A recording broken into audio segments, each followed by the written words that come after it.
horrific and ruthless conspiracy that relies primarily on covert means for expanding its sphere of influence.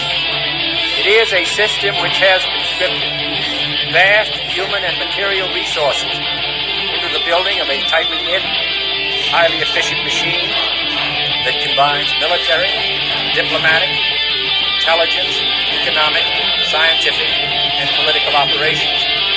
Its preparations are concealed, not published. Its mistakes are buried, not headlined. Its descent is a silence, not praised. Billions of people just living out their lives, oblivious. Choice is an illusion created between those with power and those without.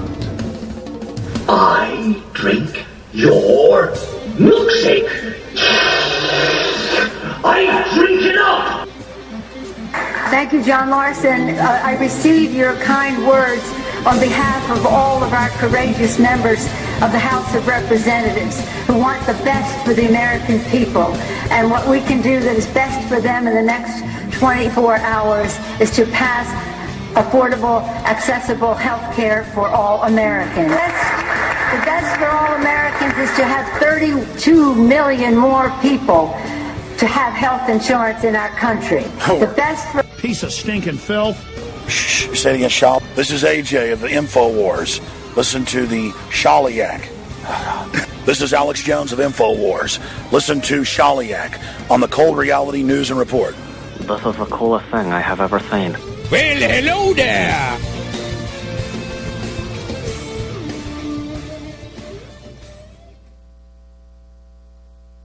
Welcome to Cold Reality Radio here on the UCY.TV Broadcasting Network.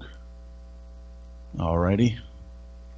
Gonna get things rolling in a moment on this June 3rd.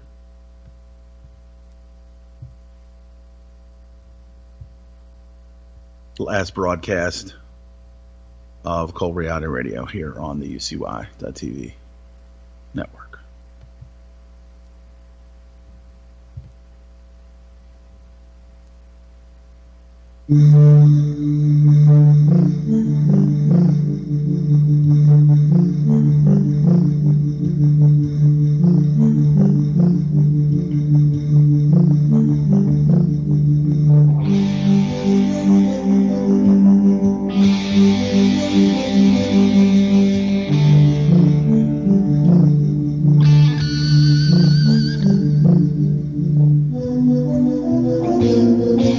This week on Cold Reality Radio,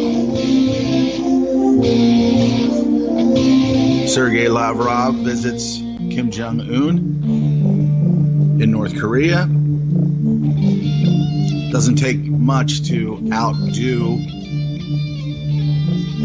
America, who really doesn't want peace with, or does not want peace on the Korean Peninsula.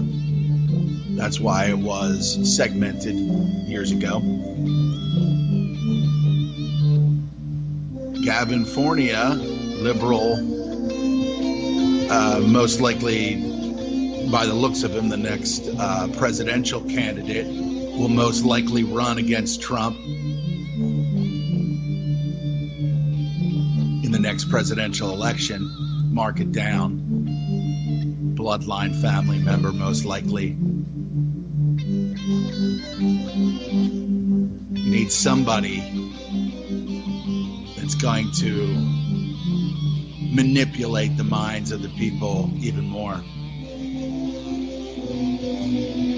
May jobs report, great news for everyone except Dems running for office.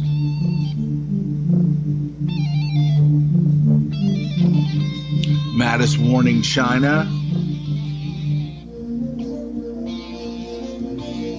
Assad wants to meet Kim Jong-un.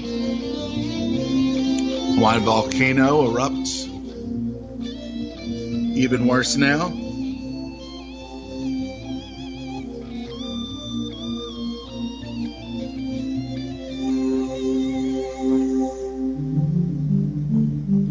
Interior Minister to migrants, get ready to pack your bags.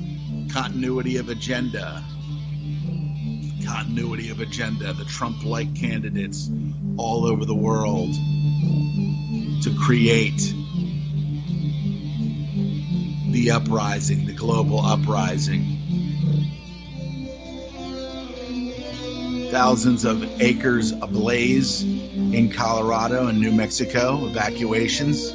Southwest drought worsens as hot weather arrives.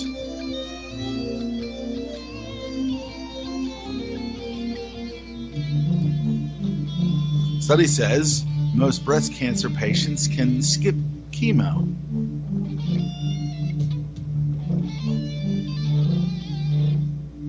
That and more on today's edition of Cold Reality Radio on UCY, the TV.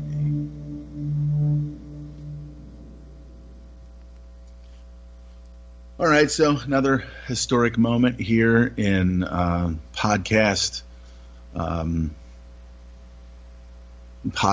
history, soon be written into the books. As you may have heard, I believe by next Friday, UCY will cease broadcasting. And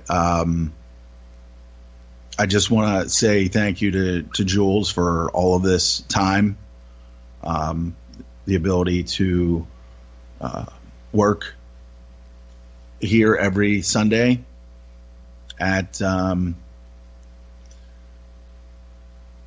trying to, I guess you could say, trying to make the world a better place. Some would say if they heard that or some of the things that are spoken about on UCY, they would be like, how is that going to make a world a better place? And I submit that is the disease, the human disease, where people think that things that they're told that are happening are not happening because it's uncomfortable for them to know these things or to hear these things, because people in general are mind slaves.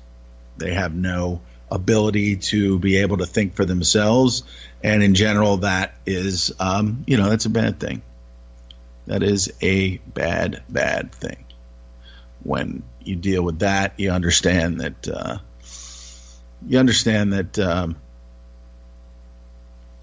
the brainwashing of this fictional creation known as the United States Corporation, posing as a country, posing as the Judeo-Christian valued country, is just a bunch of shit. And of course, those who have that syndrome where they fall in love with their captors, or they fall in love with or they not even just, falling in love, but just with, and then ultimately connecting with them and understanding their captors, their oppressors. I can't think of the syndrome at this point. I will as we move down the line on this June 3rd broadcast here. Now, years ago, it seems, I was over at Oracle Broadcasting, over at oraclebroadcasting.com, and I was invited onto the platform by a number of people in a meetup group. One guy in particular that did his broadcasting on was it? I want to say, yeah, I guess it was UCY. No, it was Oracle. Sorry, I'm mixing. The time loop is continuum is looping me. So anyway, so Oracle, and then next thing you know, I'm in touch with Doug Owen over there, who I'm pretty sure I'm not really sure whether he's still doing podcasts over there. I know he's got 2 kids now, and at the time he didn't. He was married without children, and then he continued to do it. So I'm gonna look for him. I'm pretty sure I still have some of these email addresses that would. So I signed up for his podcast, and post Oracle. And he was still kind of running strong, doing once a week. Used to do the Monday through Friday. And so I'm sitting there. Next thing you know, I get a call from Greg from New Jersey, who was on a couple of weeks ago. And he's like, "Hey, did you hear Oracle's shutting down?" And I'm like, "Oh, wow. All right." Not, like disappointed, but, a little bit surprised things were moving in a particular direction. But as you can imagine, when there's platforms like this, there's any number of reasons in this particular scenario. It's for the betterment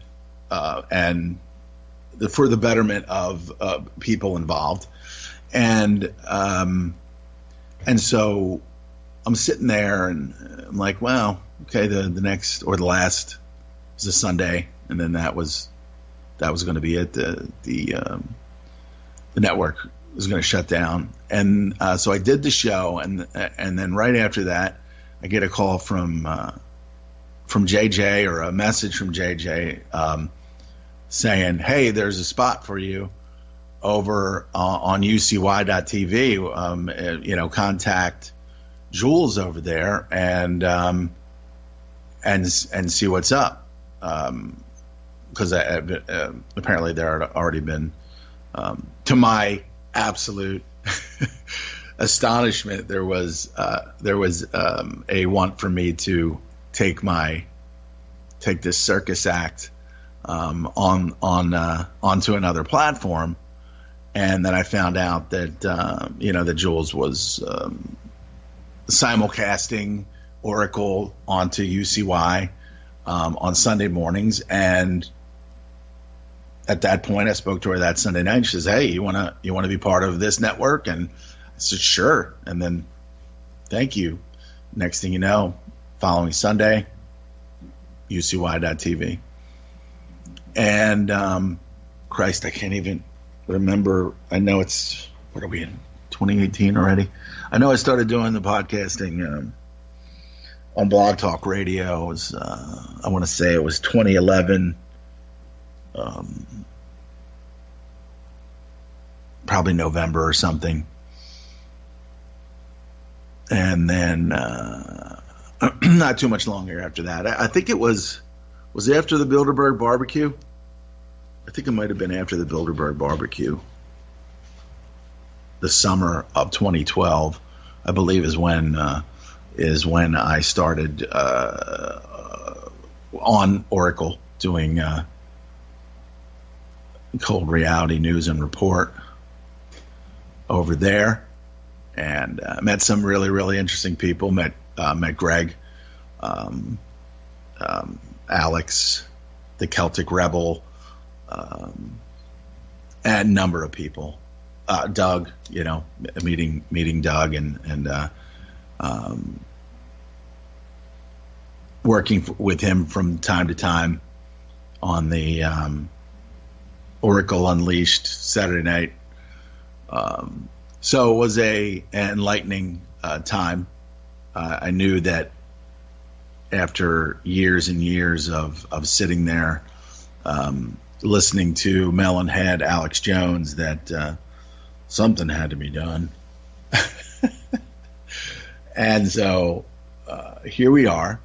And so it's been, I know it must have been like maybe 2 years. So I think UCY now for maybe 4. I don't remember.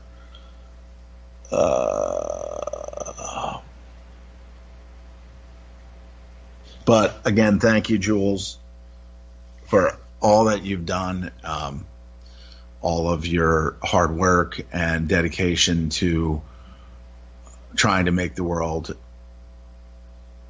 a better place for your family, for your daughter, for everyone, for everyone's family.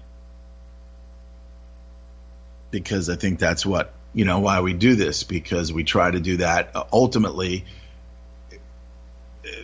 the real reality, the real state of reality, is a scary place that most people do not live in. That's why we have the news that we have, because they'll say, oh yeah, this is, I mean, most people were scared shitless when North Korea was launching missiles that never even launched at some point during this last year. And then all the shit that came out of Trump's mouth. And people would have, I mean, years ago, if I didn't know what I know now and what I've gathered over the last, 10 plus years, 10 going on 15, I probably would have been frightened, like, oh God, man, are we gonna get nuked by this? But no, it's all bullshit. It's all bullshit. But the news, the CBS, the NBC, the ABC, it's just there to say, yeah, this is scary. We're going to report some scary news, but we're also going to protect you because, we're a mouthpiece for the wicked. The real true enemies of humanity that have lived parasitically off of us all. And so, what was it? 2000, I want to say 2008. Is it 2008, 2009? There was an event out in suburban Philadelphia, paid for by a very, very well-off, and I found out years later that, or I want to say I found out years later, that the woman, that I had an indirect connection with the person who had put on the Treason in America conference. And so I went to that and saw, that's where I found out, like, who the fuck is RT? Who's this RT with the green and the black letter? Who are these people? And they wanted to talk with me. So as part of this covering of which it was somewhat big because ABC was there and they were interviewing Dylan, whatever his name was, the original, one of the original 9/11 documentaries. I forget what it is at this point, but so there was a lot of movement in the area of, let's cover this. RT had its reasons, and of course, which were, hey, let's just see what is going on here. We'll talk to some people. We won't label them all batshit crazy in any way. We'll just talk with them and see what their thoughts are. And of course, there were people from intelligence agencies there, whistleblowers, things like that. The people that get thrown in jail for life, except for, I guess, Chelsea Manning, which I still think that was some kind of psyop, because nothing's really changed. Same thing with Snowden. I think that was a major, like, knowing that they have to bring it to people's attention that they're being surveilled en masse. They have to put people out there that are against it. And then if you look at Snowden, and you look at some of these genealogy sites, you find out that he is kind of tied in with these, with the bloodlines. So whether it was an organic, hey, this is wrong, or whether they said, listen, you're going to be this guy who's going to do this, blah, blah, blah, blah. And I wouldn't doubt it. I wouldn't. Saw the Snowden movie, Oliver Stone movie, And just kind of, but again, they really do esoterically, spiritually, they have to kind of put out there how they're going to fuck you and how they're going to do it and how you really don't have privacy anymore. You really don't. You have nothing. You're property of this corporation at birth. Delivery is abandonment. And that's unfortunately what our mothers did to us, in a sense, without knowing, without consent. They deliver you to the state, and then you become a buyable, sellable, tradable stock who will pay taxes and fund murder and bloodshed, the death of children, and every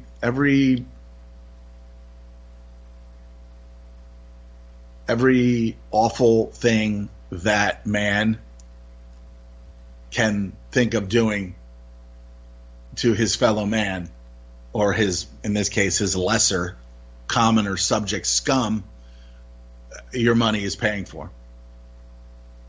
Your taxes are paying for.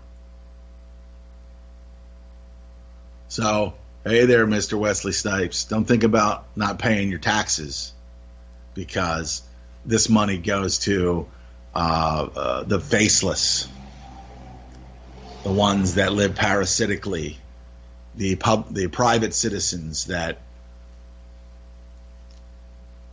live amongst us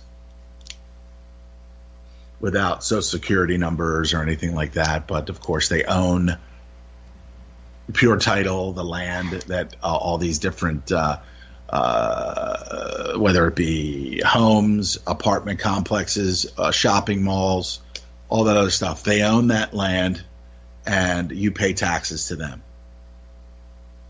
You pay some of your taxes to them. And of course, the other bit goes to blowing the arms and legs off of small, dark-skinned children in the Middle East, in Afghanistan, perpetual wars. But we got to do it right because of 9/11. We got to do this. We got to do that. We got to do all these awful things, because two wrongs absolutely do make a right, even if the first wrong was lied about. Right. So we continue to move further down the road, and we have this disgusting, filthy media, these so-called professional journalists, these Brian Williams and every single one of them throughout time, the Walter Cronkite and Dan Rather and just all of these family bloodline member douchebags that are members of the Council on Foreign Relations, members of all of these different organizations and think tanks in the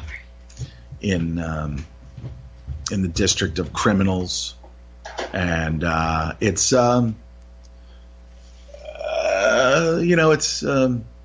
frightening that these networks have.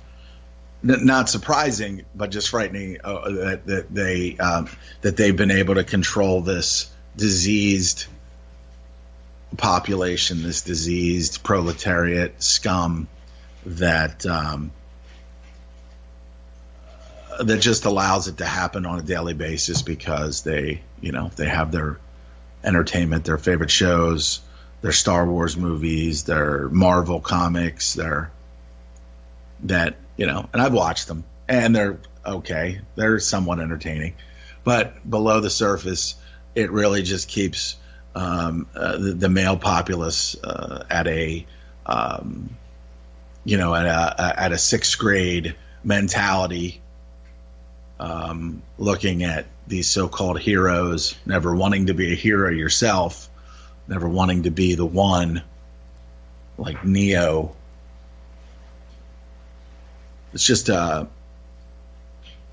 conglomeration of degeneracy, and then eventually, it's all gonna It's all gonna surface, and there won't be any good people left. Just the extreme poor, and at that point, they'll kill you for a slice of bread. It literally will just come down to a slice of bread, whether you live or die. But again, we don't care about any of that stuff as long as we have the movie that's being played for us, the movie that's being publicized every day. You know, the Gavin Fornia. This guy. Oh, wow. Did I get that? Internal server error. I'm good. I should. There you go. No, that's pretty slow. Unless I'm being hacked right now. Which is totally possible. Let's see what we got here. I'll click on this article. Oh, that's it.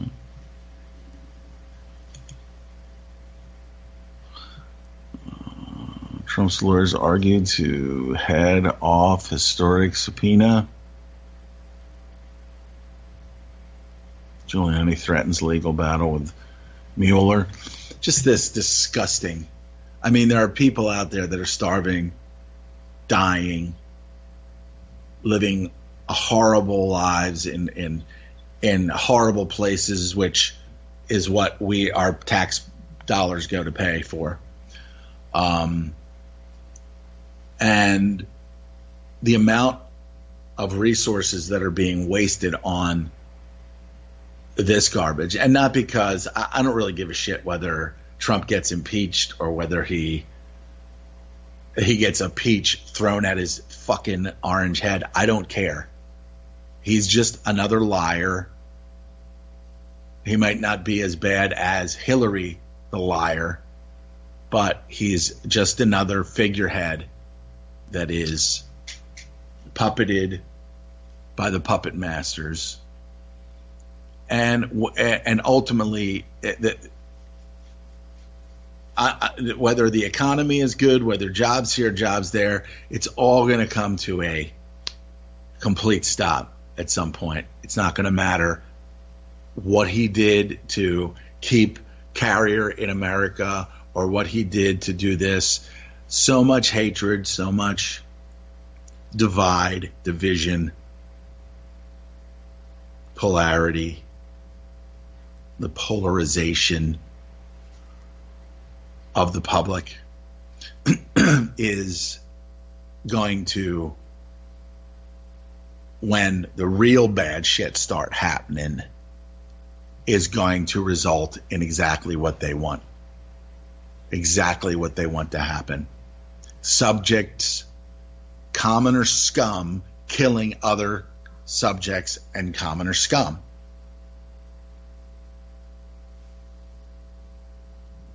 Because this group was for Trump, and they thought that Hillary was like, people just honestly that think that they know something about anything that happens. It's an absolute joke. It's an absolute joke. From your college professors to your history teachers in middle school and high school, your PhDs, your doctors, and your lawyers. Do you think these people know anything that has any substance whatsoever? That's why we're in such a fuckhole that we are today. Because we look at these people, we look at doctors and lawyers and all these so-called professional, successful people. What we need to do is we need to flip that in a right way. Make the poor and downtrodden. And then that's going to happen at some point. I don't know when, And then we'll make these scumbag lawyers and these people that will represent, defend what Bill Cosby did, and defend what a lot of these politicians do, which will they never see justice or just ice, because the legal system was created to protect them. I was talking with somebody the other day about this HIPAA, when dealing with IT and different things like that. HIPAA comes in, this act, this privacy act that comes into play, okay? And what the system does to make you think that it's about you is say, this is about your privacy, when it has absolutely fucking nothing to do with your privacy. What it has to do with is the system cloaking and shielding itself by telling you, hey, and telling you that this is for you, all these healthcare professionals and the families of them and everybody, basically humanity, is not allowed to talk about this, and this. So what happens when people aren't allowed to talk about medical related issues? The crimes of the AMA, the ADA, the World Health Organization, and all of these other, the CDC, all these other so-called health related organizations, they do absolutely, it's about protecting them and their crimes against you by telling you that this is about your privacy. We're going to keep your information private so that ultimately that protects us while we're killing you. Isn't it? It's just incredible. It's just one of the biggest loads of shit. So whenever the system tells you that this is to protect you, like the war on terror and all these other things, you better fucking think again, because they don't give a fuck about you or your children or your grandchildren. In fact, they hope that you never have any. And if you do, they'll figure out a way to end them as well, and or brainwash them. So on a document, it wasn't even a documentary, it was a Going Underground RT. Rose McGowan, the actress, was on there from, Charmed. And apparently she came from Italy. She was involved in some kind of cult, or her parents were involved in some kind of cult. And somehow they escaped, or she escaped, and I don't know the full story, but that's not even the important part. So she comes to America and somehow becomes an actress. Okay.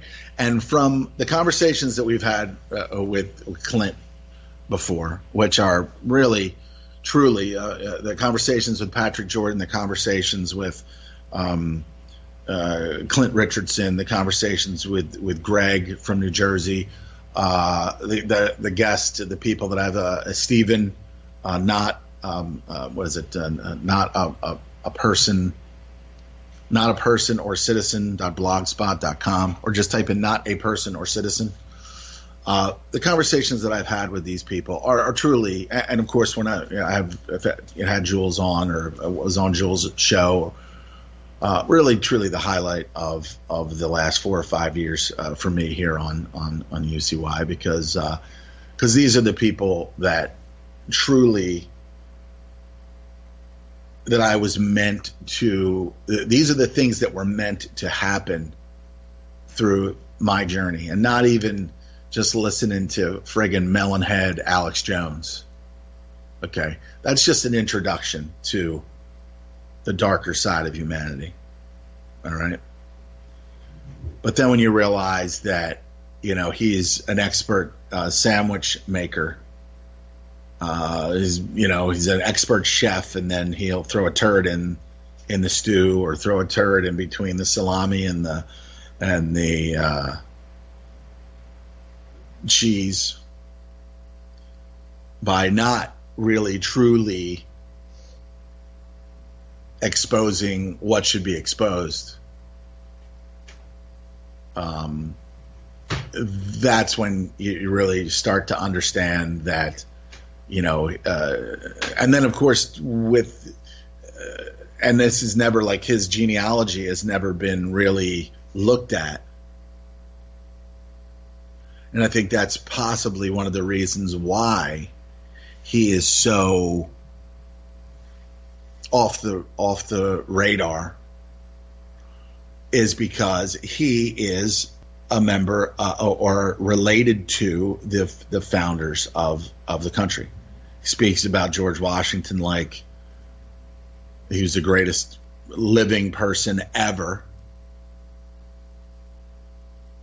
We know that John McCain's related to George Washington. We know that McCain's related to Obama and Cheney and the Bush family. The Bush family is basically royalty in America with regards to their monarchical bloodlines and who they're related to. Vlad the Impaler, Vlad Tepes, all these people going back.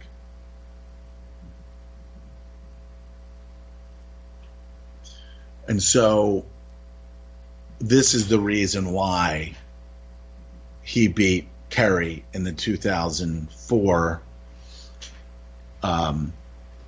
his cousin in the 2004 presidential election. This is the reason why in 2000 that Al Gore, also another relative cousin of a little bit more distant of George Bush, lost out to George Bush, because the Bush family, they are as close as you get to the ring, the inner circle of the bloodline families that have always throughout history been in control and dominated the rest of us. The divine right to rule, if you will. And so this is the reason why not only his father, but in himself, 12 years of misleadership. George H.W. Bush, of course, from what was it, 88 to 92. Of course, Ronald Reagan, 8 years, in 80 to 88. Jimmy Carter prior to that, and that whole Iran situation. Matter of fact, Al Gore is somewhat closely related to Richard Nixon. So, this whole thing, this whole, if you go to school and you do this and you do that, and most importantly, if you become a lawyer, you can become president. Okay? And so as we kick the can down the road, not realizing that we are all subjects and commoners in this corporation that murders its own people medically, militarily, and not to mention other places as well.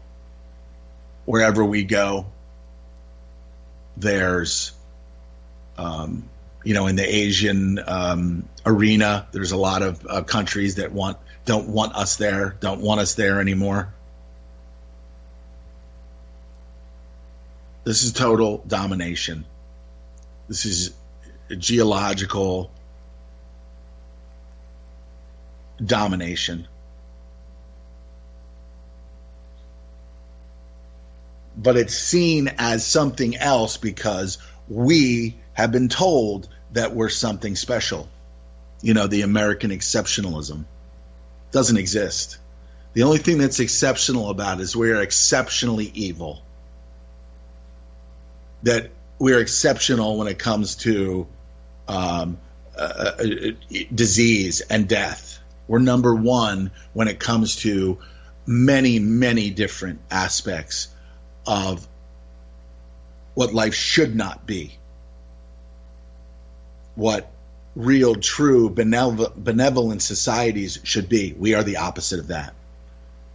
But because of the ability to brainwash through the news, brainwash through cinema, watched a movie last night called Annihilation with Natalie Portman. I said to myself, the last 2 hours of my time has been annihilated by this movie that really did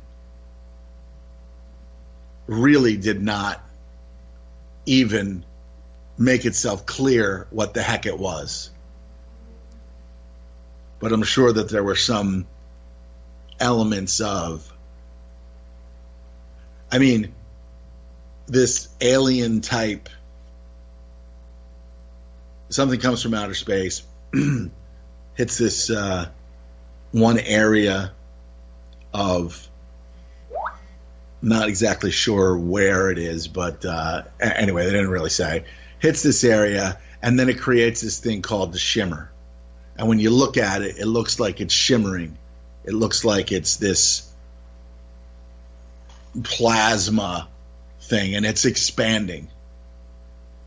And it's expanding. Let's see what's going on. Hello? Who's there? Who's there? Let me see. I just got a Skypey sound. I don't know if I'm going to... There it is. Where? Oh, I'm sorry. I'm sorry. I can't find out who just messaged me. You would think that I'd be able to click on something and then be able to see who just messaged me, but not so. Oh, there it is.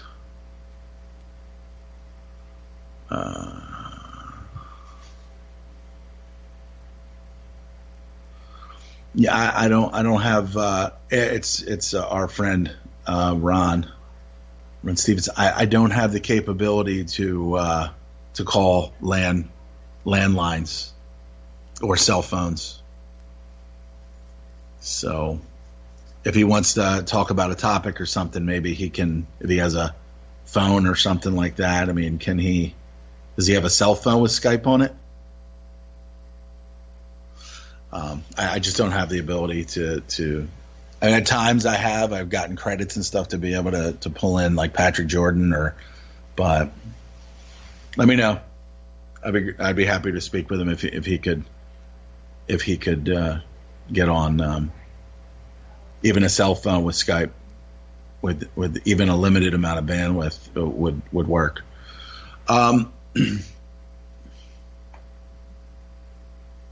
So this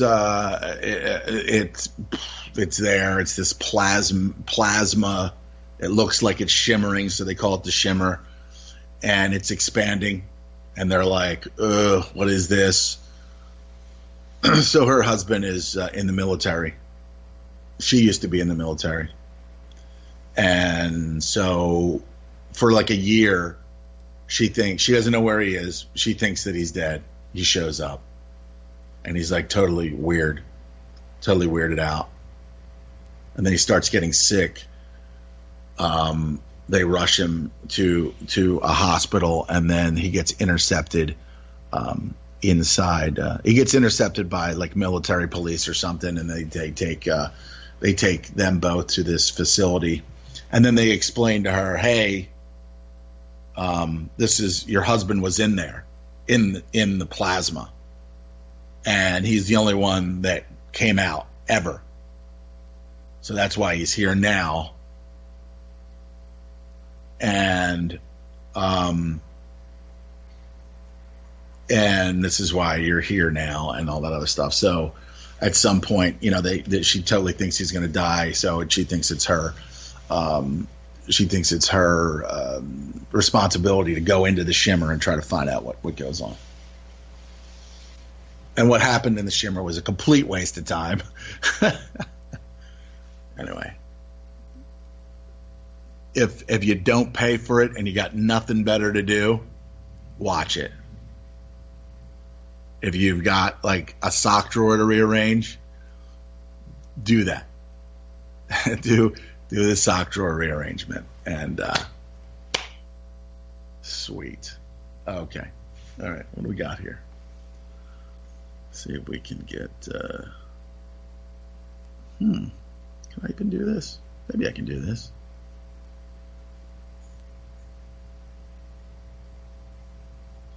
Maybe I can call your buddy. I'm not using my cell phone this time. Maybe I can call him from my smell phone. Let me know what's going on. What does he want to talk about?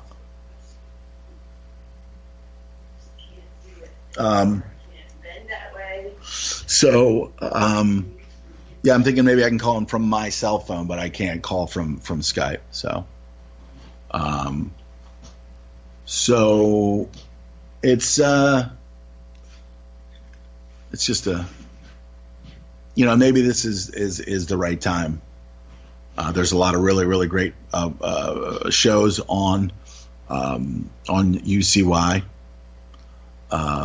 Hopefully the archives will be up for a while. They're already over on YouTube. So any show past a certain point, it's been a while. I know that the upload has been in there. So UCY on YouTube, you can catch any one of the shows from shows like Rock the Boat with our guy Ron our Canadian brother Ron Stevens. Just it's all up there. Just UCY, and you'll get archives of all the shows. I want to say probably for at least the last 3 years, maybe 4. I'm not quite, but there's a lot. It's been written into history, the effect that UCY has had on the world is probably bigger than we think. My effect of doing this every Sunday for the last, including Oracle, for the last 6 years, 5 or 6 years, is probably more significant, I guess that's the word that I'm looking for, than we even know. But it's one of the best things that was said in a movie that I kind of enjoyed the movie because of the but I thought just bad acting from Will Smith, was probably capabilized than he showed in that was the I Am Legend, where he said when he explained about Bob Marley and that how they came to kill him, and then a couple days later he showed up at this music festival and he said those people, the people that are trying to make this world a shithole, to paraphrasing, the people that are trying to make this world a worse place are not taking a day off. So why would I? And I think every minute of every broadcast before the first cup, and Cold Reality Radio and Rock the Boat, and just every show that's ever been on, Chuck Uccelli's The Uccelli Effect, just so many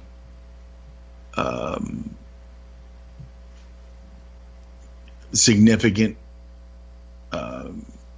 well-meaning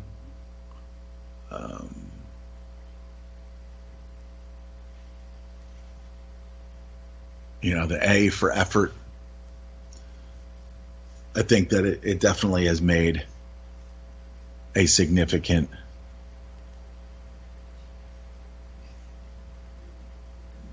it's been significant. And as far as the time-space continuum, it's definitely possibly altered that continuum. And so it can only be it's only been a good thing. And so again, after I want to say next Friday or so, UCY will be off the air. And again, thank you, Jules. Godspeed on all of your endeavors, all of your challenges. We love you, and I will keep in touch with you, and we will all move forward in this year that has just been an absolute fucking nightmare. I mean, just a lot of things happening, unfortunate things happening. I guess it could be worse. I guess so many things could be worse. But when bad things start to happen, when loved ones start having like health challenges, health issues, and I know my sister is challenged now with so many things at this point in her life. It really has an effect when, and I think because these people are so closely connected to you, not just by family, but they say there's this connection between all of us. And so I think that when our loved ones and friends and are hurting in different ways, that we feel it. And that's why I say 2018 has just been really, really kind of shitty. And if there was a year that UCY was going to stop broadcasting, it would certainly be this one. And it makes sense completely. Just so much uncertainty, so much unnecessary things, so many unnecessary things, like Trump moving to Jerusalem and everything, and all the deaths and all the shit that's caused. Just another absolute fucking abortion is that area of the world. And it doesn't have to be, it never had to be what it is, but those who are making and trying very, very hard to make the world a worse place,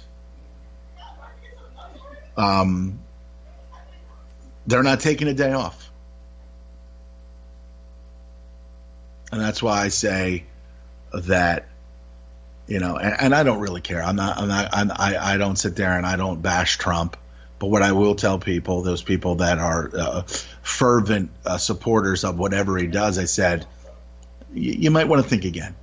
You might want to think, I know that you don't want to be wrong, and I know that, you think that you're on the winning team. And Hillary's team was totally not the winning team in any way, shape whatsoever. But as I said, the most chaos, the most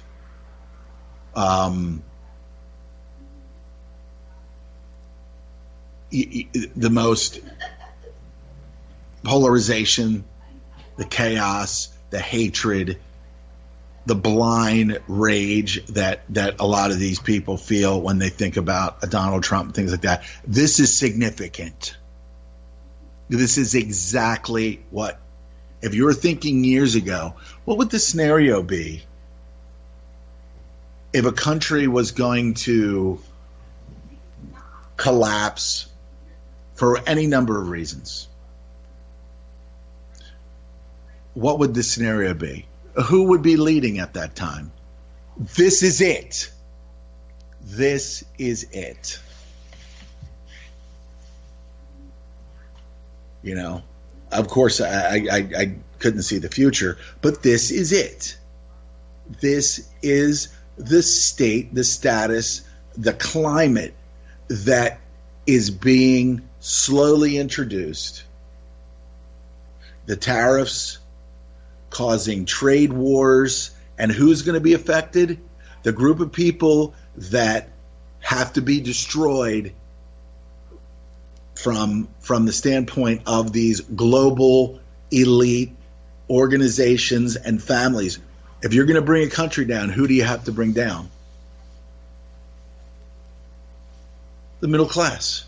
Who's going to be affected by trade wars? The middle class. And they've already destroyed large portions of the middle class with their savings or their retirement or whatever. It's all about taking what you have, making the illusion that you have something. And then, and it's going to happen real soon,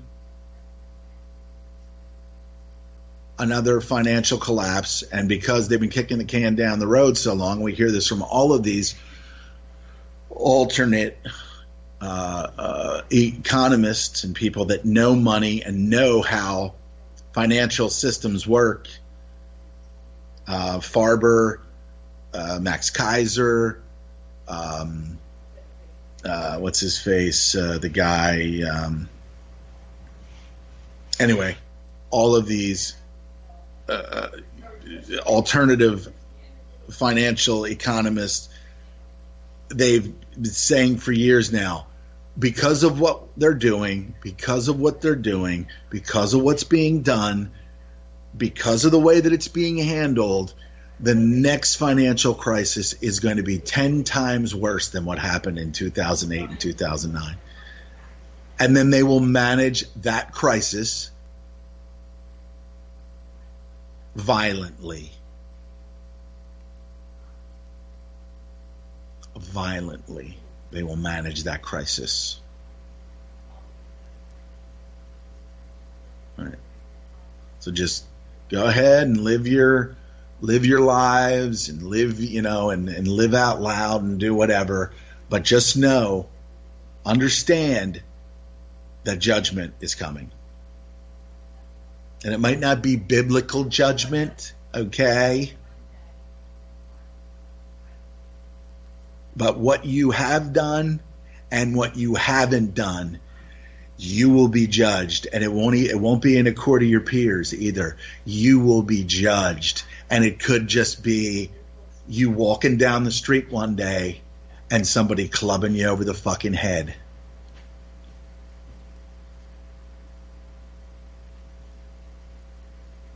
Because cause, effect, cause, effect, cause, effect, cause, effect. And that's the type of world that they've been slowly creating over the last 100 years.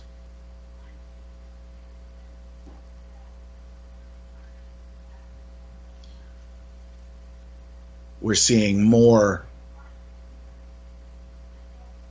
civil unrest. We're seeing more poverty. We're seeing more degeneracy.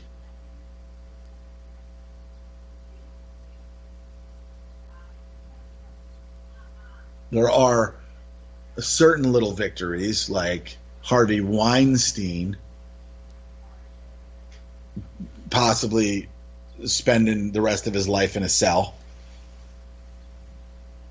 But he's got some very powerful friends like Jeffrey Epstein. And what's worse? Having sex with minors or doing what Weinstein did? Which I'm sure he probably had sex with minors too.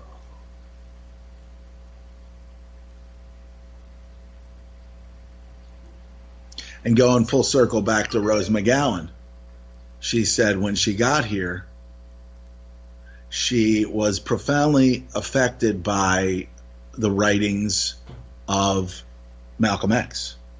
And one of the things that stuck out with her was, would you really let your enemies teach your children?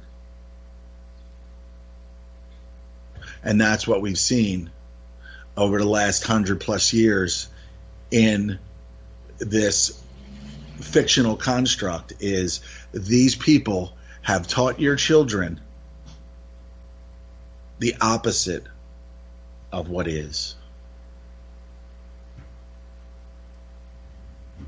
And after a while, it takes on a life of its own. It takes on a life of its own. Just like the school shootings. If enough of them are staged, eventually there's going to be some that aren't.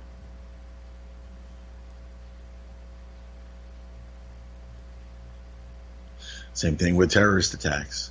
If some are staged, eventually there'll be some that are not. So they create, I guess maybe it's like Clint says, a copy without an original.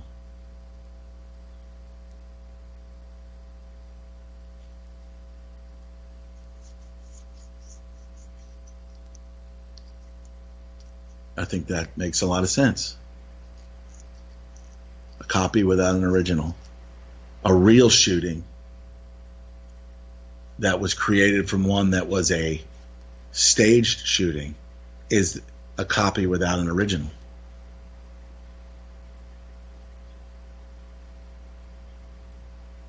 It is starting to make sense. It is starting to make sense there. You know what I mean? All right, so what are we going to do with the last...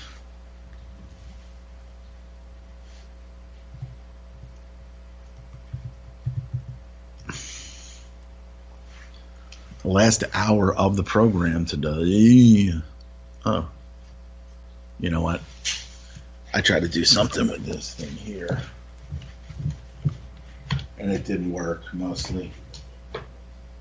But you know, I'm used to that. Used to nothing fucking working. Let's see what we can get here. See what we can get, y'all. About 3, and then we'll get a little bit of world news here.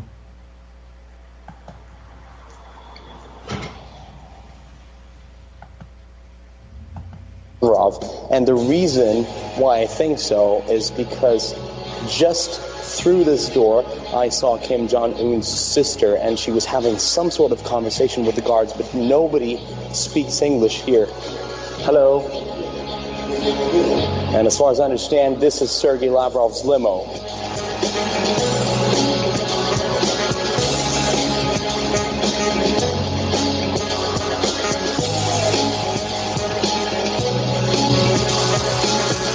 I believe this is a bit of a historic moment. We still don't know whether the Kim-Trump meeting is going to happen, but at least Sergei Lavrov is here having direct talks with the Supreme Leader of North Korea.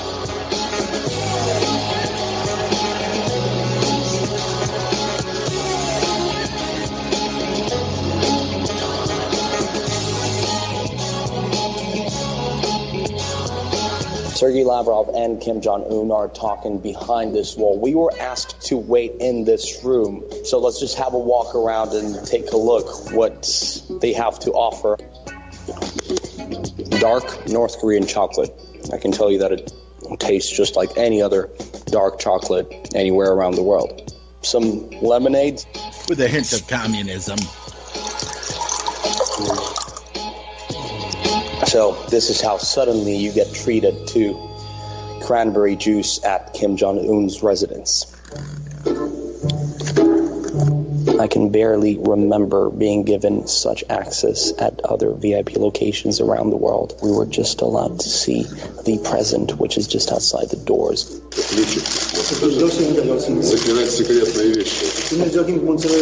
And given the fact that we're inside the residence of the North Korean leader Kim Jong-un, again, I'm just going to say it, I'm absolutely shocked. It is really disappointing that we won't be able to find out exactly what's being said behind these doors, but just a few hours before Mr. Kim and Mr. Lavrov met, the Russian foreign minister said that making the Korean peninsula free of nuclear weapons is a very delicate issue. Moscow maintains that the interests of all sides must be respected.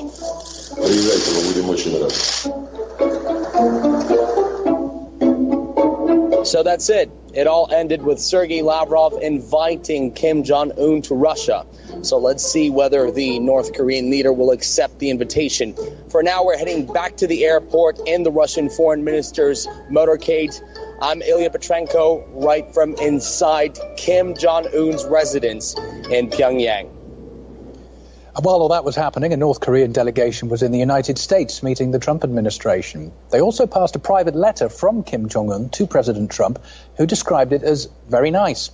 However, it wasn't clear that he'd actually read it at that point. A letter was given to me by Kim Jong-un, and that letter was a very nice letter. Oh, would you like to see what was in that letter? Would you like? How much? How much? How much? It was a very interesting letter. I haven't seen the letter yet. I purposely didn't open the letter. I haven't opened it. I didn't open it in front of the director. The letter was passed to Trump by a former North Korean intelligence chief who was part of the Pyongyang delegation in the U.S. The upcoming summit was earlier called off by Trump due to what he called open hostility. And while the talks seem to be back on track, Pentagon Chief James Mattis underlined that Pyongyang will only get sanctions relief when it takes irreversible steps to end its nuclear program. But some of the experts we've been speaking to agree that the language of ultimatums is unlikely to solve the situation on the Korean Peninsula. Let's be aware, there are a lot of people here in Washington who do not want this summit to take place, and they certainly do not want any kind of accord between North Korea and the United States. The idea that this could be a gradual process is a realistic one, but I think people here would like to present the North Koreans with an ultimatum, which, of course, will not solve the problem. Trump doesn't understand anything beyond the fact that this could be a good photo op and possibly a boon for his ratings. The U.S. has never taken North Korea very seriously. I mean, the idea of the greatest military power in the world sitting down with a country that they've always considered impoverished and backward, I think is anathema to many people in Washington. The message that Kim Jong-un is sending, he's meeting with Lavrov, he's meeting with Xi Jinping, Moon Jae-in, signals to Trump, I have friends in the region, and you're the one that is isolating yourself by pulling out of these international agreements, and so, I'll be fine with or without you. 2 European countries have been ruled to have abused human rights by hosting secret CIA detention centres. The European Court of Human Rights found that Lithuania and Romania breached the prohibition on torture by helping the agency with the interrogation of 2 al-Qaeda suspects. They've been ordered to pay the men €100,000 each in compensation. One of the suspects, according to the CIA, was a key al-Qaeda figure, but no charges were brought against him. During his interrogation, though, he was waterboarded 83 times. The CIA says the other man led operations in the Gulf for al-Qaeda. Our Europe correspondent Peter Oliver has more on the suspect's treatment after the European Court of Human Rights had this to say. The applicants had been held in these facilities, and the domestic authorities had been aware that the CIA would subject them to treatment contrary to the convention.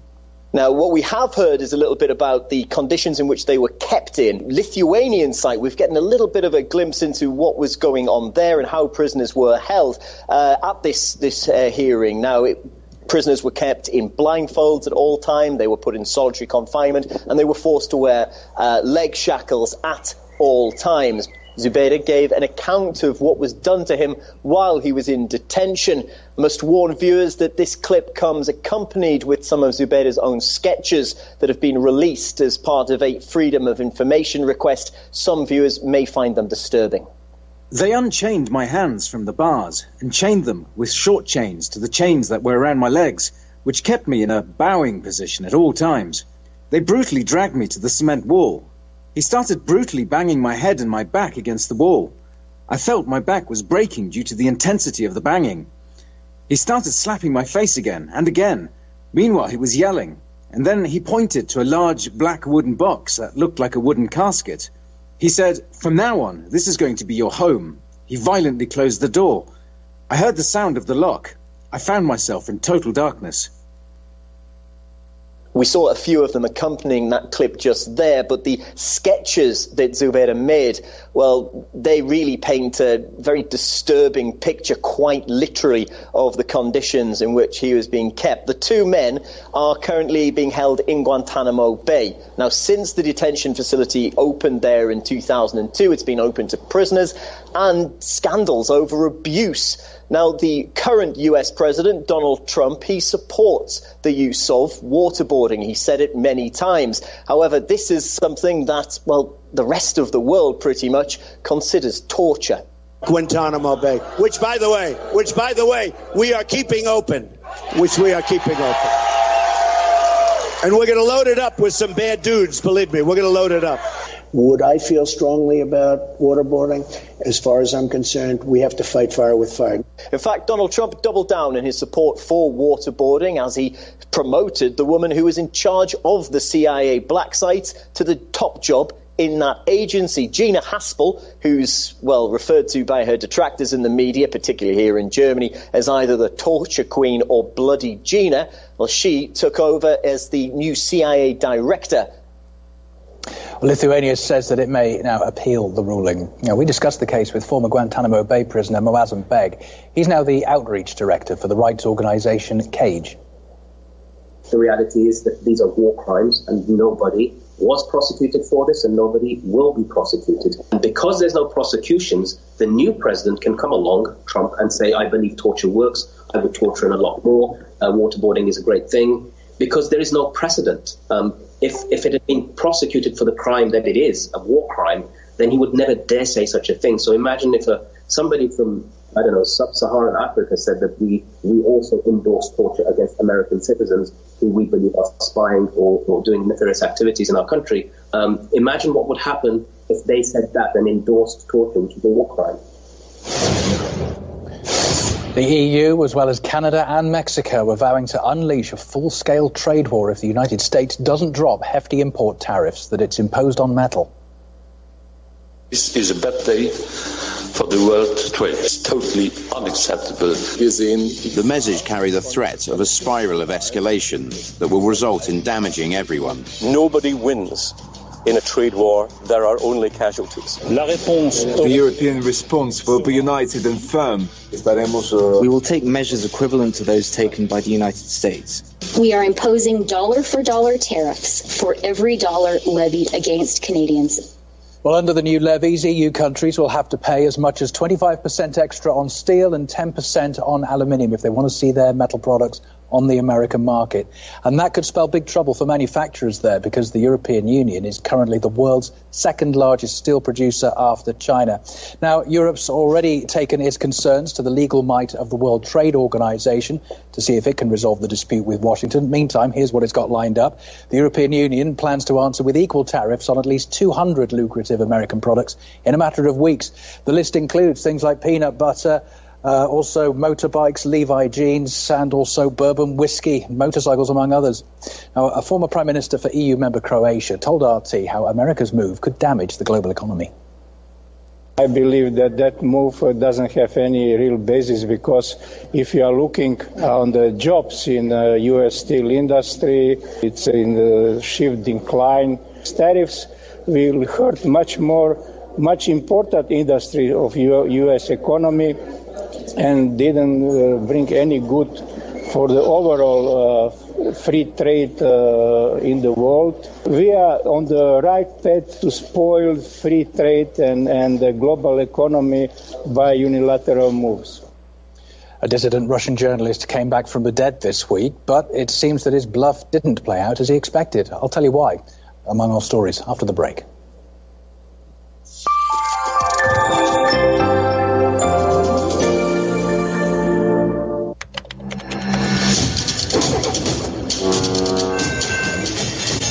Ladies and gentlemen, welcome aboard.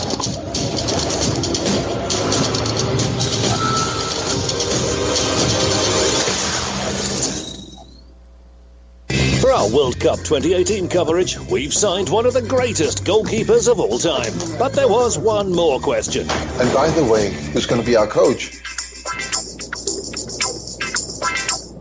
Guys, I know you are nervous.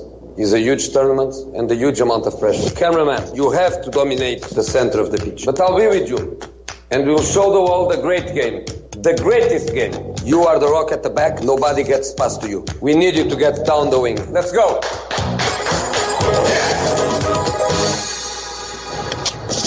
Hello, I'm Jose Mourinho, and I'm really happy to join the RT team for the 2018 World Cup in Russia. Meet the special one. Come on, drop the cliche. Meet Jose Mourinho, the RT team's latest addition. Make the letters bigger. Is that any better, Jose? Good.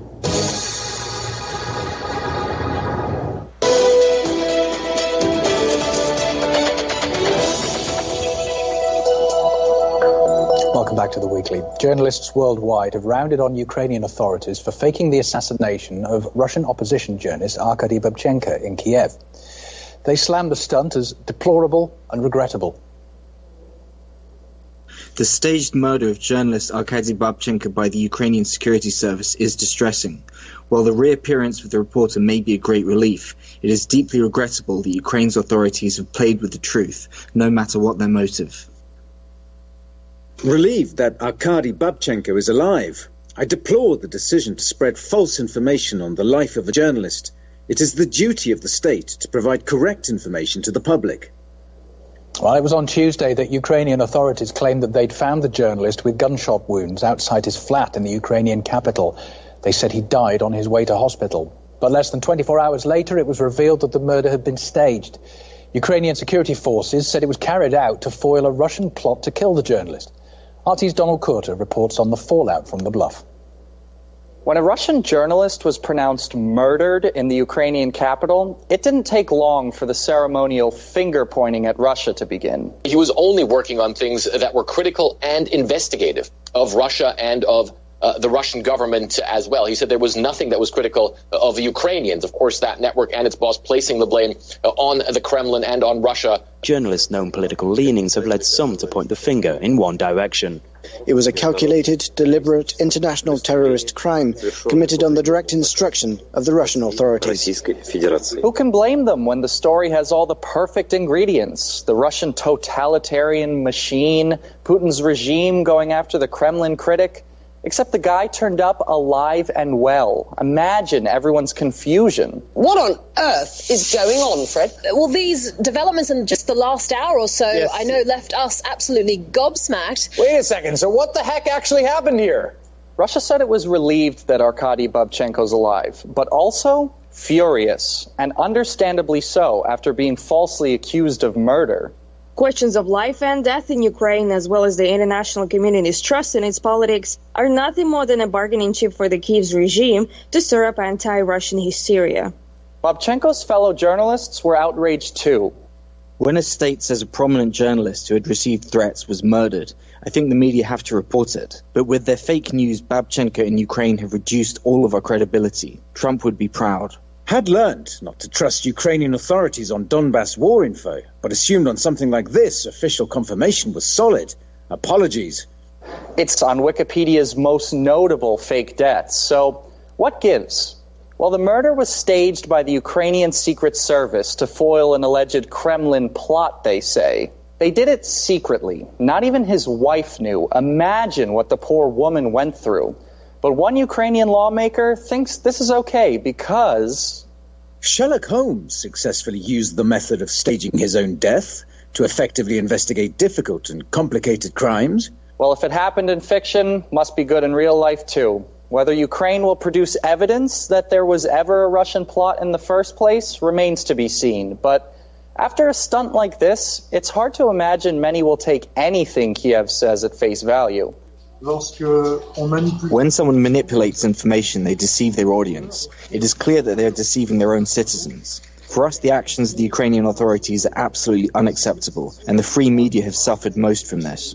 I can't comment on what Babchenko did or didn't do. I don't know the exact circumstances, but I do know that he has participated in a big circus, a masquerade, which is of course a big problem for him and for the credibility of journalism. It doesn't end there. Arkady Babchenko, the journalist in question, has responded to one article in the British media that claimed the subterfuge had done more harm than good. He posted a comment on Facebook using offensive language. It said that if the press wants to do good, then they should give him a British passport and protection.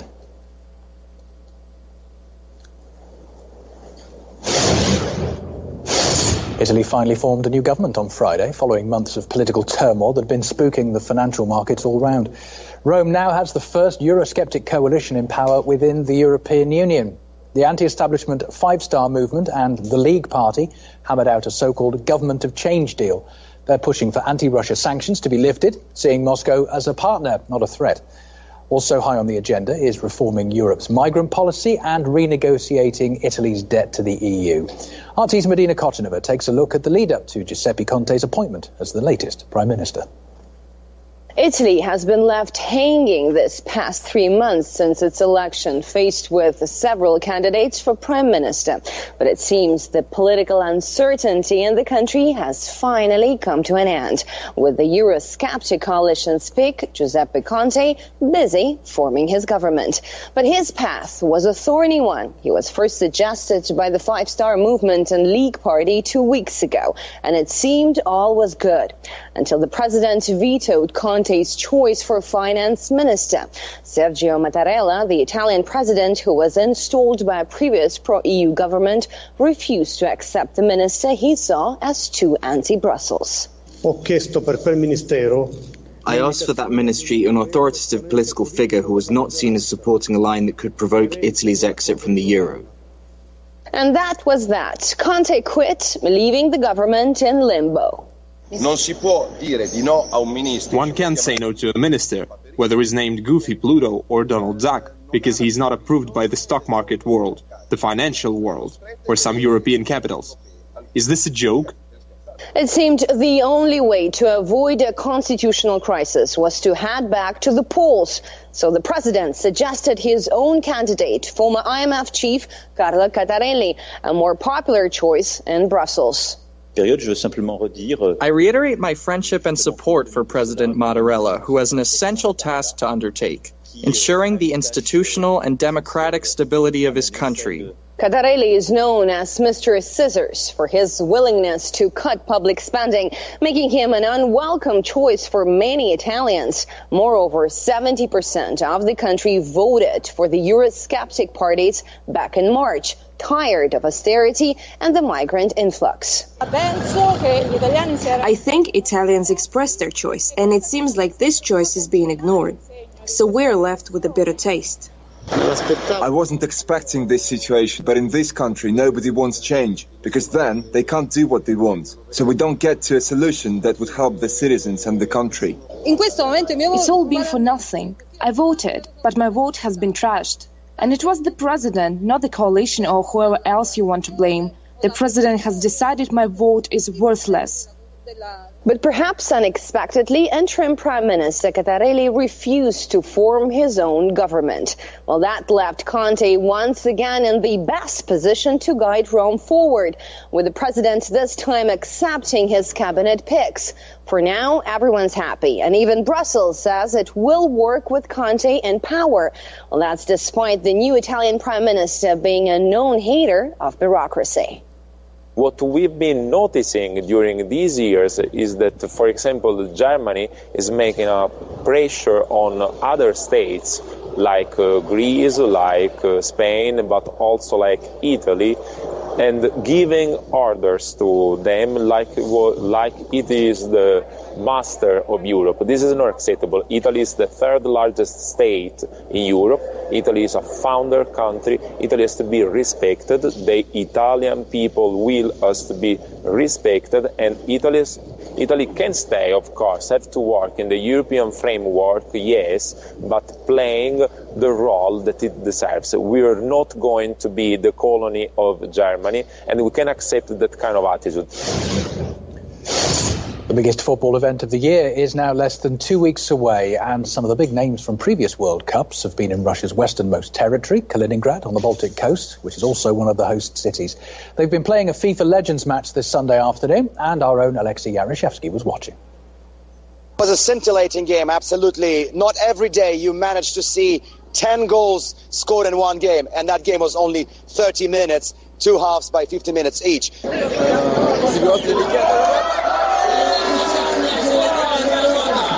6 goals to FIFA World Legends team and 4 goals to the Russian Legends team. The Russians lost. They still tried to get something, even being 6-4 down. And every player, every goal scorer on the FIFA Legends team scored twice. The legendary Brazilian Cafu scored twice. Nuno Gomes, the Portuguese hero, scored twice. And Niko Kranjčar from Croatia scored absolutely insane 2 goals, both absolutely beautiful and fun to watch. And just before that game, I managed to speak to some of the FIFA legends on that team, to the Swiss goalkeeper Pascal Zubelbula, to Niko Kranjčar of Croatia, and the former Manchester United and England defender Wes Brown. We've had a good tour today. I mean, Kaliningrad is excellent. The facilities are good, the people are nice. The stadium that they've built is fantastic. You know, I'm sure the atmosphere is going to be electric, having been there today and seeing it. You know, the way they've set it up has been perfect. I mean, even today's, look at the people here, the facilities, it's great, and it's good for us to come and have a game and try and show off some skills now. So I think, you know, it's going to be fantastic, but it's been really good for us up to now. I think that it's going to be a great stadium, and it's a stadium for a football atmosphere to go crazy. I think the fans are going to make a really party in that stadium, and hopefully when we start playing well, it's going to be the loudest it's ever been. I do believe the World Cup is going to be great. The organization is going to be phenomenal. I have no doubt about it. And the most important thing is the people that love football, that watch football, are going to enjoy it. Since I'm arrived here, I'm really getting very exciting. It's fantastic to see the people, the Russian people, how positive they are. The celebration, everybody, you feel this hype here, even on the airport when you're arriving. It's fantastic to see. The crowd is so happy about the World Cup, and I'm 100% sure it will be a beautiful, fantastic and amazing organized World Cup, and I'm looking very much forward, really. In 11 days, the World Cup begins. Kaliningrad will host 4 games, including probably one of the biggest games of the group stage. England against Belgium on June 28th. We'll be all over Russia bringing you live reports. So let's just wait until Thursday, June 14th, and we will kickstart our coverage. Alexei Yaroshevsky there. With an incident underway in Germany at the moment. The details coming in the past few minutes of a police officer who's reportedly shot a man in the German capital at Berlin Cathedral. There's video on social media showing police tape being used to cordon off the area around the building, a major tourist attraction in Berlin city centre. At this stage, no details of the identity of the man or why the officer opened fire. We're across that story here in the RT newsroom, and we'll update you again when we come back in 35 minutes.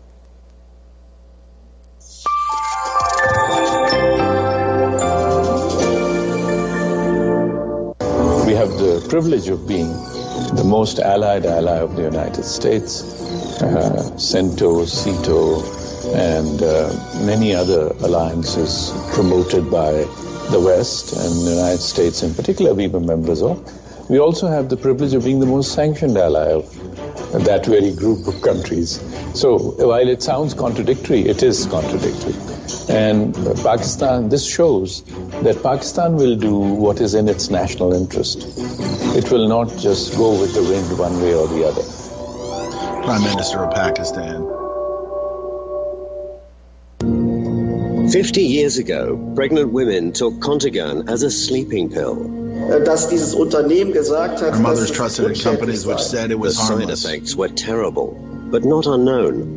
When it was already banned in Germany, they were still advertising it here in Spain. Across Europe, victims are starting legal battles, demanding at least some compensation. you suffer in two ways. First of all, the physical damage itself, but as well as the constant reminder that the people who actually perpetrated this crime has never been brought to justice, and there has been a cover-up.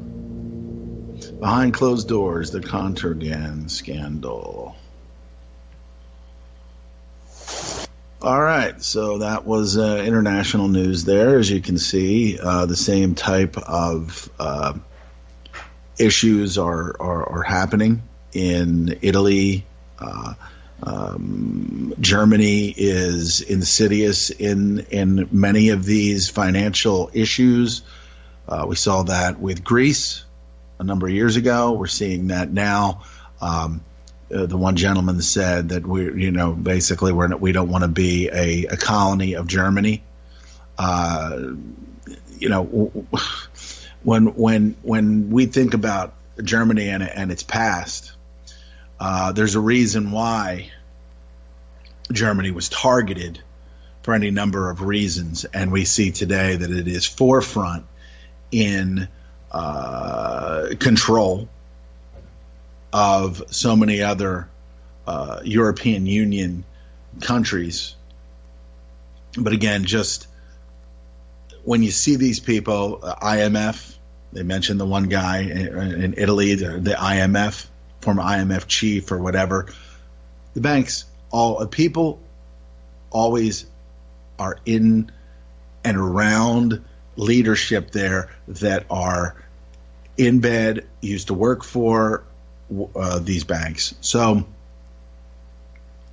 that's what we're seeing there. And of course, we have people in leadership or so-called leadership, and I'm sure it's controlled opposition to the liberal base over there, where they have no problem with the forced immigration and the things that have happened over there. But of course, the people that are in control, the people that are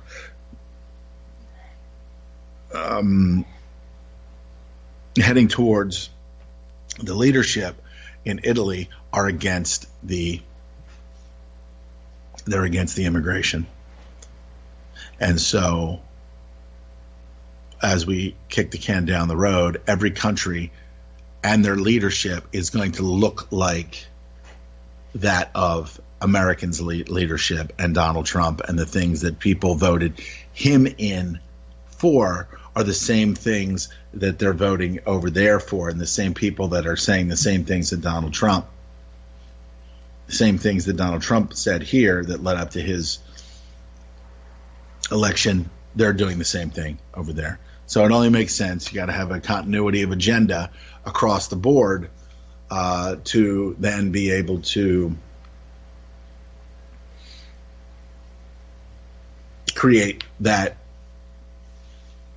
pushback and hatred of those who are trying to oppress people. And you could look at it like the migrations have caused a lot of problems. But then again, those that created the migration and the immigrant problem there now are, that's not even being focused on. This was NATO. These were so many countries. Macron, it's got his hands are covered with this. So many different. He was just as I want to say, he hasn't even been in there for a year. But France was complicit in helping to create the Libyan migrant crisis, the Syrian migrant crisis. All of these things that are created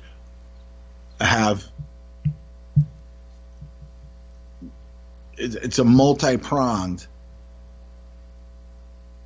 situation. They knew that going in there would do this. And then they said, okay, now these guys here, they're not going to be here fighting, right? So now they're going to go to Europe.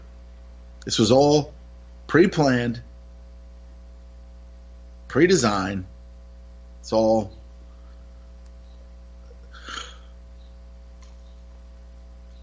It's all a mess. Ugh. And again, I mean, I don't know how much longer I'm gonna be doing this. I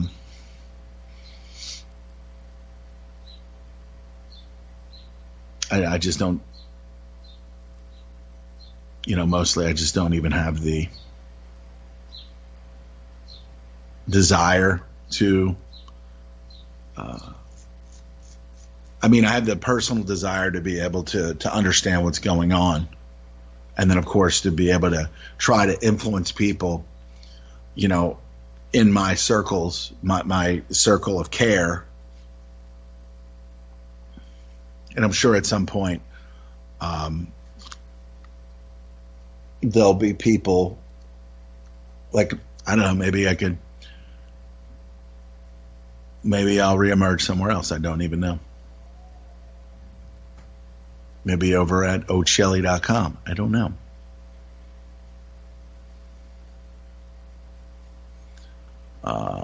So we'll see how that goes. But overall, it's I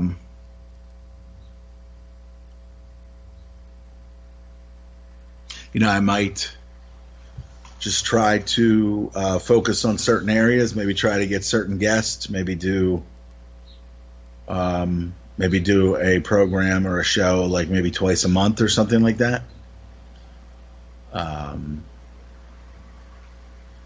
Maybe reach out to certain people, things that I really want to focus on, because I've really just kind of been carpet bombing just the whole. I focus on a lot of different things. There's people out there that focus on just one or two topics, and they're topics that are important enough that really, really need that level of attention, and and that works. So maybe we'll see what happens. Maybe it'll be good. Maybe I'll hone my skills, whatever ones I have. It's questionable. Questionable skill sets. The Lama's ability to communicate. Finding the right word. Or words. Who knows? We'll see how it goes. But we'll see what happens as this year goes on. Hopefully things will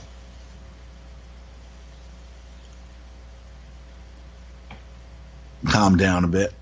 We know that it's not going to calm down in the push for World War III, the push for all these years they've used war and conflict to amass incredible amounts of wealth. But do they really even need that anymore? They really even need wealth of that magnitude anymore? Or is it just time to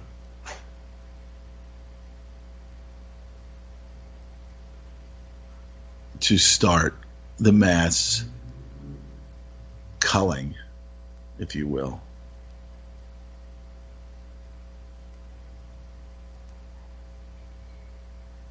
I'll tell you what people should really do is they should really start focusing on attacking local media, pointing out all the lies that they're telling. The CBS, ABC, NBC affiliates, which mostly it's just local stuff. There's not much importance put on. That's where we just get our mini blurbs of the next country that we're going to go to war with, or that the next country that regime change is going to take place in.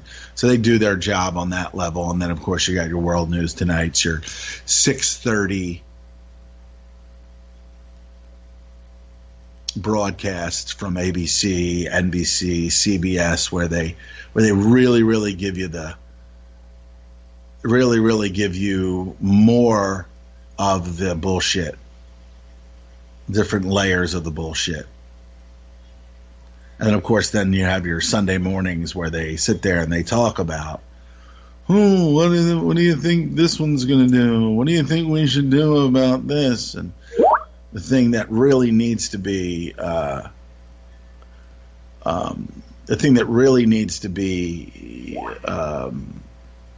addressed is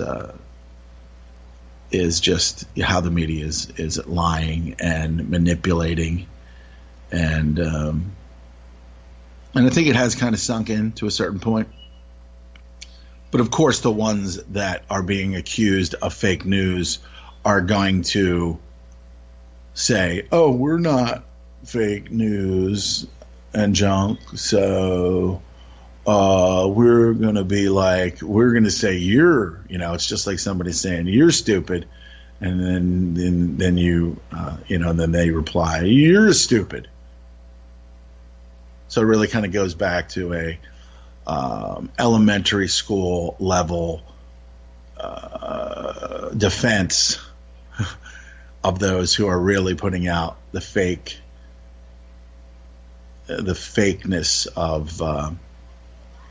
of the entire, just the fakeness of the entire system, going back to Walter Cronkite and all of these father figure evening news types. My father used to watch, what's his name? Patrick Jennings, I believe. Was it Patrick Jennings? Peter Jennings. And so he would sit there and he would watch what's going on in the world. And then my father, who fought in World War II in three first wave invasions, Anzio, Salerno, and North Africa,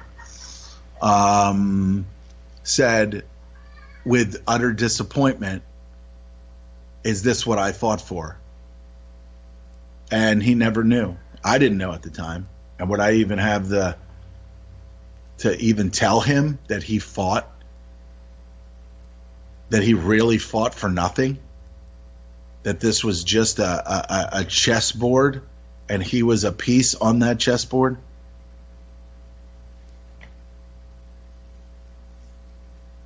The lies that we've been told about World War I, World War II, and the lies that will be told about World War III.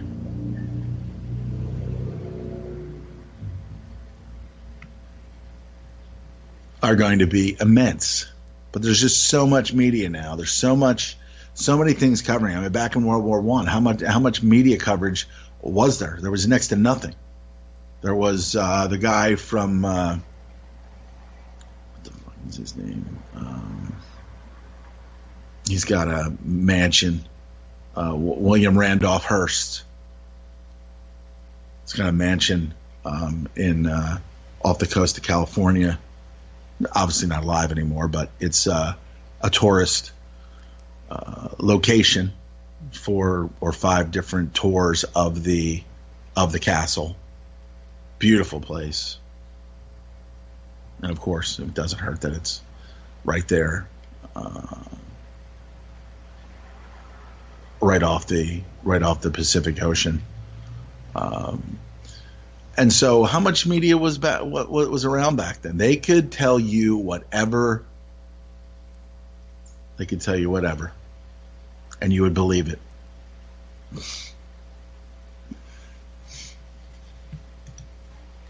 It's just an absolute farce of reality that we get.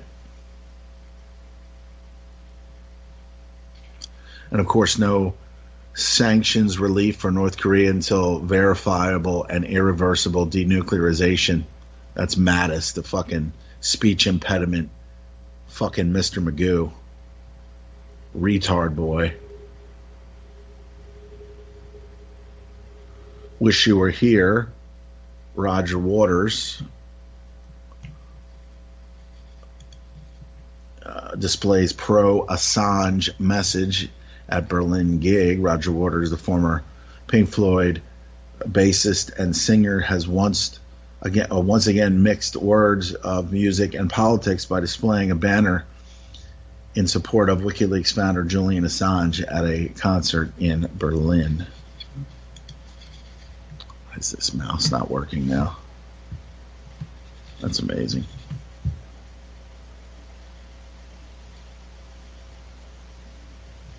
We must respond to U.S. Tariffs and sanctions on Russia, Austrian Vice Chancellor. It's time to respond to the U.S. President's trade and tariffs and lift EU sanctions against Russia, said the Austrian Vice Chancellor Heinz Christian Strache.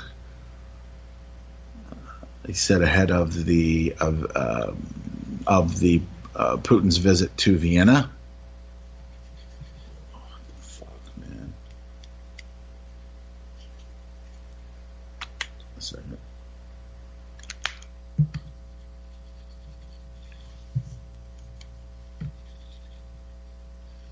All right, let's see what we got here. Chinese general warns Mattis against making irresponsible claims and interfering in international affairs.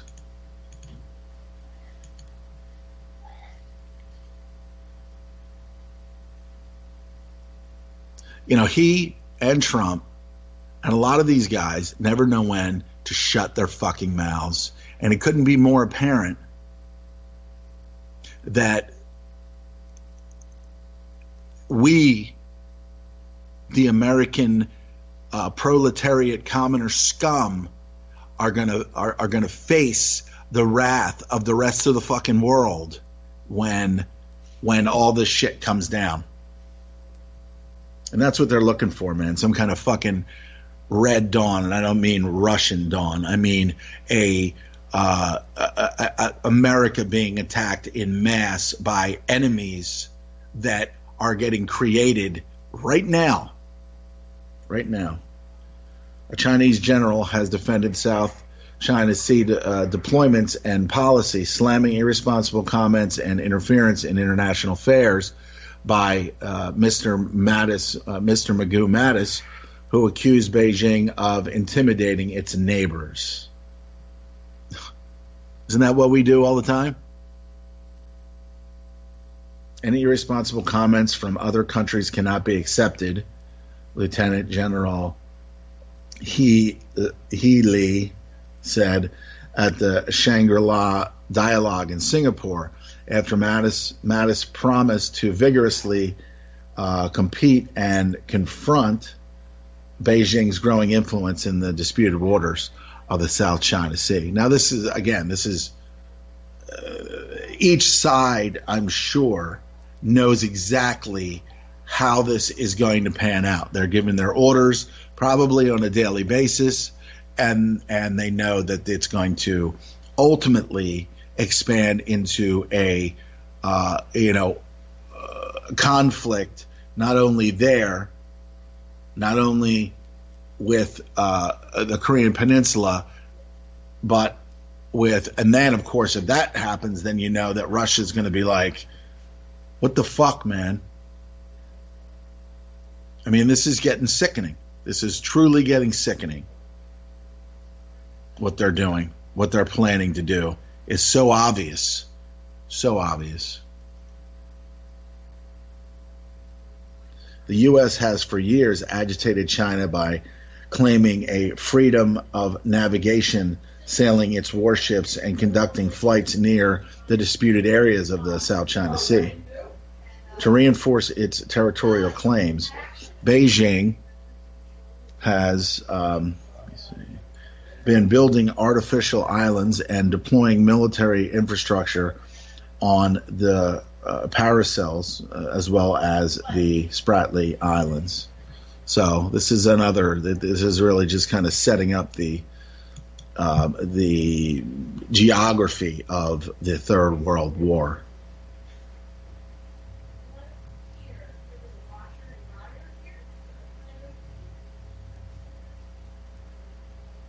Shocking images show a whale died with over 80 trash bags in its stomach.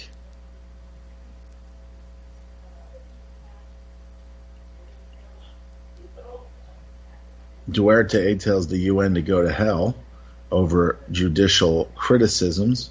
Philippines President Rodrigo Duterte has once again outraged his critics after telling the UN rights expert to go to hell over claims that the leader was involved in ousting of a Supreme Court judge.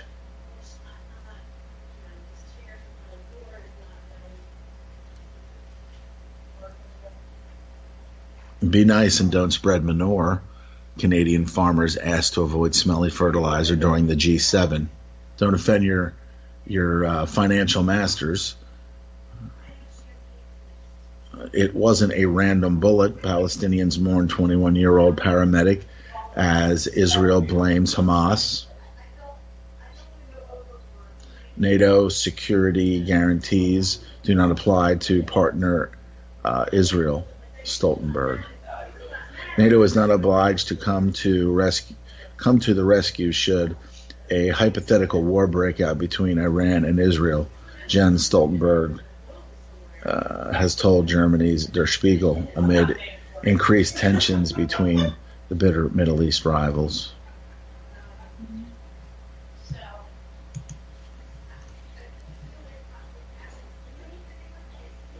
And of course, Israel strikes 15 terror targets in retaliation against rocket fire from Gaza. So the defending continues. Activists battle to prevent pregnant cow from being executed for illegally crossing into the EU. No agreement on southern Syria's de-escalation zone until U.S. leaves Al-Tanf base. That's from Damascus. Few days left to avoid a full-scale trade war between U.S. and EU, says France.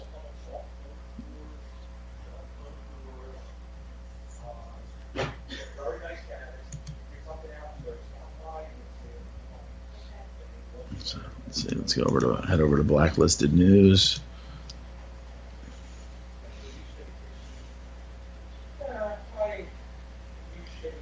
Of course, 2 men busted in Ukraine's fake murder ruse turn out to be a Ukrainian intelligence video, of course. We heard that on the international news update there. At least 35 migrants dead after boat sinks off Tunisian coast.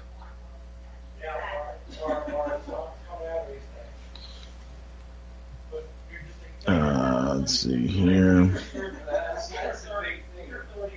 Visa goes down in the UK. Chaos ensues. Cash is suddenly king. Syrian government seeks to recapture Southwest. Foreign minister.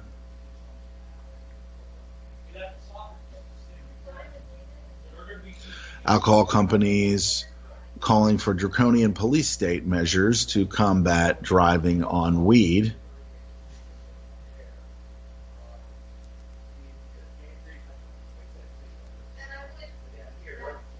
And, of course, send us your naked photos to help block revenge porn. Facebook invites users.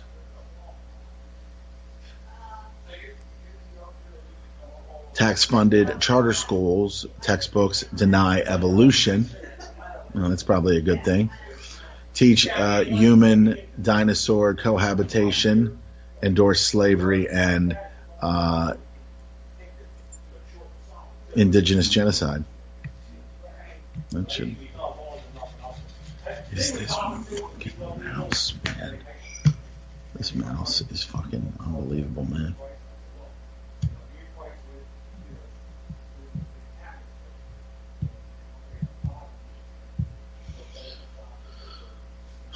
Boing, boing. I don't know why this friggin' incredibly expensive mouse is just refusing to work for me. Unbelievable, right?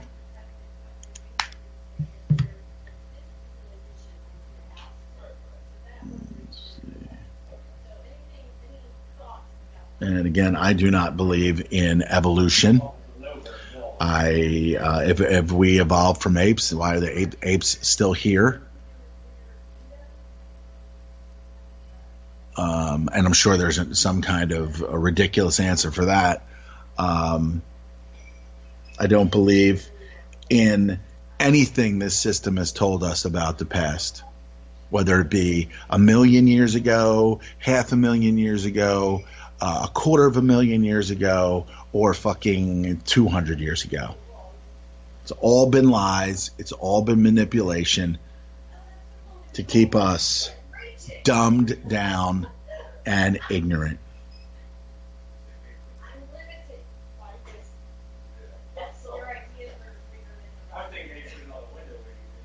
So I'm going to read that article a little bit later. There's got to be a reason for the charter schools and not just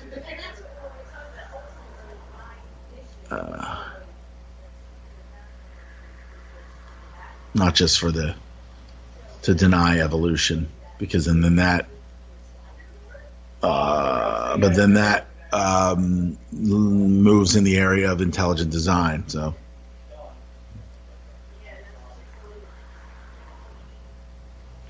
Private equity kills Toys R Us workers get no severance. Israel in panic over losing their Deir al-Nusra terrorists in Syria.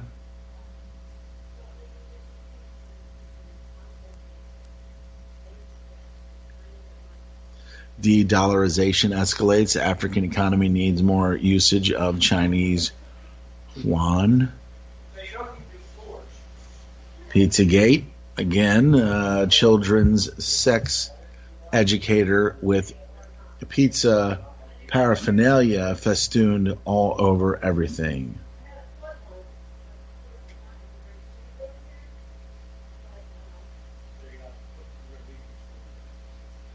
Facebook replaces user-generated trending news with breaking news from 80 undisclosed publications.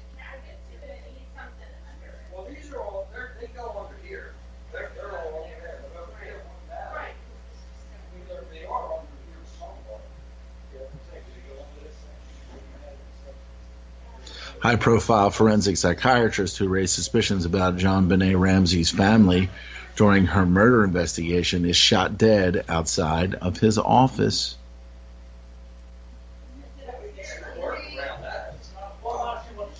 Toxic oil and gas wastewater used to treat roads contains radium.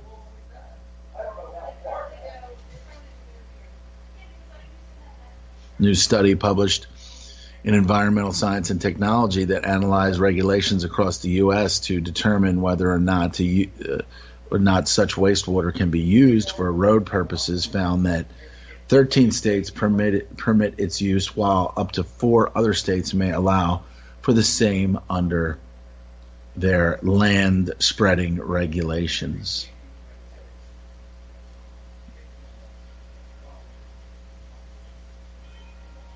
FBI's violation of rules in spying on Trump campaign further exposes the deep state.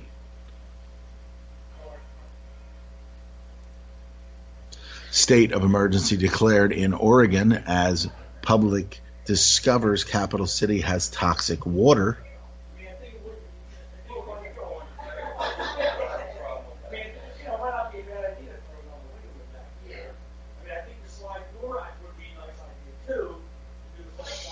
As civil rights cases are dismissed, national groups take on Betsy DeVos.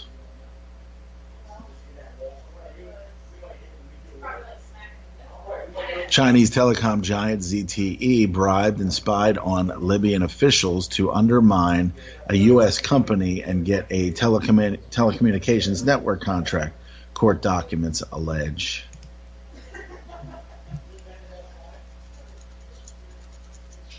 Uber's business is finished in Turkey, says Erdogan. Robert F. Kennedy Jr. is roiling the assassination waters. There is only one holistic system of systems. I will MK Ultra ya, put the MK scope on ya. If the MK hits you, it's guaranteed to open ya. The 57mm Mark 1 110, 220 rounds a minute, try to stop them. Don't put that on your wish list, that's retarded babble. Protesters make the hit list soon as they start to rabble. There are nothing but fishes in the barrel. It doesn't have to be Christmas for a carol. Some decorate with ornamental decorum. Some perform Shakana on Hanukkah and Purim. That's where my job come in. I am a blessing to the mercenary for the corporation selling weapons to them. Any potential competitor step into them. I'm authorized to knock them out and stick a GPS into them.